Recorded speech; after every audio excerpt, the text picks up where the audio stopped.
খৰচমুখী ধাৰাবাহিকখনৰ আজি নিশা আহিবলগীয়া এপিছডৰ প্ৰম' মুকলি হৈছে।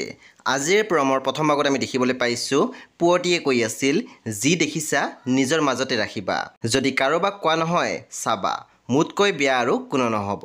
তাৰপিছত আমি প্ৰমত দেখিবলৈ পাইছোঁ সোণে কৈ আছিল, এইখন ঘৰত অকল তুমিয়ে নাইতো, মোৰ ভাইটি ভণ্টি দেউতা সকলোবোৰ থাকে, গতিকে যি দুখে নহওক মইতো ইয়াতে থাকিম সিহঁতৰ কাৰণে, তোমাৰ কাৰণে নহয়। তাৰপিছত আমি প্ৰমত দেখিবলৈ পাইছোঁ অমৰে শেৱালীক কৈ আছিল, মাহীয়ে নিজে আত্মসমৰ্পণ কৰিছে, অতীতত ঘটি যোৱা ঘটনাবোৰ সকলো জনাইছে। তেতিয়া শেৱালী আচৰিত হৈ মাত দিছিল, কি? সেই বন্ধু বান্ধৱীসকল আজি নিশা ৮ বজাত ৰং টিভিত আহিবলগীয়া খৰচমুখী ধাৰাবাহিকখন খুবেই বেছি ইণ্টাৰেষ্টিং হ'বলৈ গৈ আছে। সেই আপোনালোকে চাবলৈ একেবাৰে নাপাহৰিব। পৰৱৰ্তী আপডেটৰ বাবে আপোনালোকে মোৰ চেনেলটো ছাবস্ক্ৰাইব কৰি কাষত থকা বেল আইকন টিপি দিবলৈ একেবাৰে নাপাহৰিব। আৰু প্লিজ আপোনালোকে মোৰ ভিডিঅ' এটা লাইক কৰি দিব।